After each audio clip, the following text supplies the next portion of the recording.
السلام عليكم ورحمة الله وبركاته. ازيكم يا حبايبي؟ عاملين ايه؟ يا رب تكونوا بخير وكل سنة وانتم طيبين، وسنة 2023 تكون سنة سعيدة عليكم ان شاء الله، مليانة بالفرح والرزق الواسع والبركة في صحتكم واولادكم ان شاء الله يا حبايبي.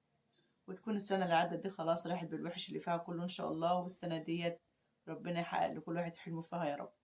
ده أول فيديو ليا على قناتي. طبعا انا غيرت الاسم خالص يا حبايبي، بدل مطبخ بنت القرية خليت مطبخ ام شيماء. عايزة رأيكم في التعليق، ولا رأيكم في الاسم الجديد. وده طبعا اول فيديو ليا، بسبوسه كده عاملاها بطريقه حلوه قوي في منتهى الجمال يا جماعه، احسن من الجاهزه والله. وكمان يعني انا مش مفتكساها ولا حاجه، انا جربت طرق كتيره في البسبوسه، واكتر طريقه نجحت معايا هي الطريقه بتاعت مدام دنيا رزق. طبعا كلنا عارفين دنيا رزق، طلباتك اوامر وحاجاتها اللي بتبقى تحفه وخطيره. فانا بصراحه الطريقه عجبتني، عملتها وقلت اما انزلها لاخواتي وحبايبي نفس الطريقه ونفس المقادير، وبصراحه طلعت خطيره يا جماعه. اتمنى تجربوا الطريقه ديت وتسمعوا الفيديو معايا لحد الاخر، ويا رب الطريقه تعجبكم وتنال رضاكم. واتمنى من اخواتي وحبايبي اللي اول مره ينورونا في قناتي، لو قناتي عجبتهم يشرفوني بالاشتراك طبعا، واذا الفيديو عجبكم ما تبخلوش عليا باللايك. نبدا في الفيديو كده. اللهم صل وبارك وسلم على سيدنا محمد وعلى اله وصحبه اجمعين، صلى الله يشفع فينا يا حبايبي. اول حاجه كده هنعمل طبعا الشربات بتاعها، بيبقى خفيف مش زي شربات الحلويات التانية خالص. حطيت كوبايتين ميه مغليين عشان يسرع معايا، وحطيت عليهم كوبايتين سكر برضو، يعني الميه قد السكر. نزل عليهم بعصرة ليمونة كده وباكو فانيليا، ولو عندك عسل جلوكوز حط معلقة، بس انا ما كانش عندي بصراحة يعني. دي طبعا سمنة يا حبايبي، كانت سمنة بلدي وحطيتها على النار ونسيتها خالص فانحرقت مني، فطبعا ما ينفعش احطها كلها اعمل بقى حاجة مرة واحدة كده. فطبعا بعمل بقى حلويات، احط كل مدى معلقة كده عشان لو فيها غلط ما يبقاش الضرر بتاعها قوي يعني. فحط دايما على اي شربات بتعملي اي حلويات معلقة سمنة بلدي، بيدي طعم معاكي الحلويات، بتحسي انك بتاكلي الحلويات بالسمنة البلدي يعني. تنزل عليهم تذكرة فانيليا ويغلوا 10 دقايق وتدفع عليهم. ودي الشربات.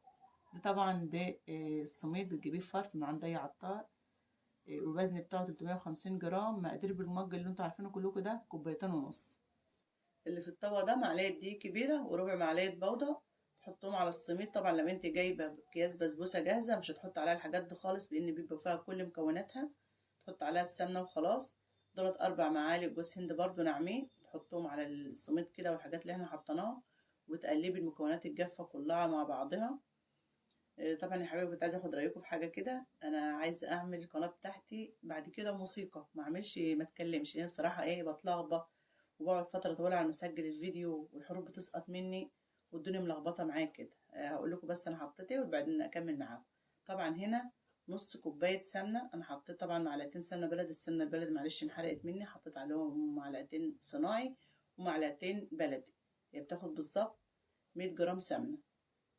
هنا طبعا معلقة عسل جلوكوز حطيتها، وحطيت عليها كوباية لبن برضو، مكيال كوباية اللبن دي 200 جرام، وحطيت عليها برضو ربع كوباية سكر. وبقوم بقى ايه عاملاهم مع بعض كده، مسخناهم على النار ايه، ومدفيهم بس عشان عسل الجلوكوز يدخل في السكر ويدخل في اللبن، وتسيبيها لما تبرد. طبعا لما تعملي الحركة دي تسيبي الحاجات دي لما تبرد شوية كده، تبقى بدرجة حرارة المطبخ، متحطهاش وهي سخنة، بس عشان تقعدي تقلبي ده على ده عشان يدخل الجلوكوز في السكر في اللبن، هيغلبك وياخد فترة طويلة. انا طبعا دهنت الصينية كويس قوي بالسمنة، وبعد كده نزلت عليها معلقة طحينة، لو انتم موجود عندكم طحينة بتخلي أرضية البسبوسة معاكي محنية وحلوة كده. فلو متوفر عندك مش متوفر عندك معلقة السمنة تكفي يعني.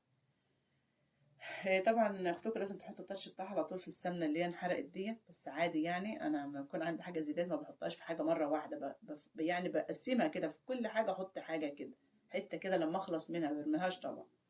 كنت قبل كده حرقت واحده خالص وخليتها الاسوره بتاعت العبان اللي لابساها دي ورميتها، بس دي طبعا ايه مرميهاش. انتوا شايفين السمنه البلدي بكام يا جماعه؟ قررت لي ب 80 جنيه، والرطل ايه ربع توم، ما جاش نص كيلو حتى. طبعا المهم ايه، خلينا في المهم. كنت عايزه اعمل ايه، بنت ناس ونضيفه كده والبس جوانت، بس بصراحه كان اول مره واخر مره اللي بيطلع من ايده وبيغلبني. دخلت طبعا السميد في السمنه كويس قوي قوي، دي اهم خطوه في البسبوسه كلها، انك لازم تغلفي السميد بالسمنه كويس قوي قوي، تقعدي تبسي كده لحد ما تلاقي السمنه اختفت وما عادلهاش اثر خالص. وتقومي نازله بقى بالخليط اللي احنا عملناه وسيبناه لما برد على الايه، على الصينية وبس. وكان الله بالسر عليه ما شاء الله. دي بقت القوام بتاعها. لو حسيت ان هي عايزة لبن تاني او ميه ممكن تحط، لو ممكن تحط بدل اللبن زبادي لو متوفر عندك زبادي. بس ده السمك بتاعها كويس ممتاز كده ما شاء الله يعني. انا واخده المقادير بالظبط من مدام دنيا ونفذتها وطلعت ما شاء الله، بقت عندي معتمده. طبعا بتنزلي عليها طبعا بالصينيه كده زي ما انتم شايفين، وتسوي بقى الصينيه بتاعتك. ولو عندك بقى ايه زبتيوله زي دي كده بتسوي قوي معاكي، ولو طلعت مثلا طالعه نازله بس تبل الاسبتيوله ميه وتدهنيها بقى تلاقيها اتسوت معاكي. بس هي عشان القوام بتاعها سايل وحلو، مش عايزه معلقه ولا عايزه اسبتيوله ولا عايزه حاجه خالص، هي اتسوت منها فات. هزها بس كده اضربها ضربتين على الرخامه وخلاص. تكوني طبعا مولعه الفرن بتاعك، لو هتحطها في البوتاجاز على درجه الحراره 180 في الرف الوسطاني، بتاخد ربع ساعه تسويه بالظبط. بتحطها في الفرن زي كده، بتحمل الفرن قبلها، وبعد كده بتهدي النار من فوق ومن تحت. وما شاء الله شايفين بقى التسوية ولا كلمة. أي مخبوزات عندك نار هادية من فوق ومن تحت تطلع معاكي مظبوط، اوعوا تعلوا النار لأنها تبقى معجنة معاكي. بصوا بقى نجاح البسبوسة، إنك أول ما تحط شربات عليها، تلاقي الشربات إيه على طول كده ما شاء الله شربته. لو لقيتهاش بتشرب الشربات اعرفي إن هي أصلا مكتومة ومش كويسة ومش ناجحة معاك. تشرب الشربات اعرفي إنك أنت أستاذة. طبعا الشربات مبيبقاش بارد قوي بدرجة حرارة المطبخ كده. وتقطعوا بقى بالهنا والشفا ما شاء الله. تسلم ايدك يا مدام دنيا، ربنا يديك الصحة ونتعلم منك دايما. ويا رب تكون الطريقة عجبتكم. طبعا ما حطيتش الشربات كله لاني طبعا كنت بحتها لوالدتي، ووالدتي ربنا يحفظكم عندها السكر ومش عايزة الحاجة مسكرة جامد، فانا ما حطيت لهاش الشربات كله. حطيت لها ايه، ما بتنزلش عسل كده وما بتبروش كده، فاهميني طبعا. انتوا بقى عايزينها مسكرة تحطوا الشربات كله. دي مقاس الصينية ديت مقاس 30. وبالهنا والشفا حبايبي، واحسن من الجاهزه بكتير بكتير والله. بتوفري وعامله حاجتك على ايدك وتفرحي بيتك، وكل سنه وانتم طيبين.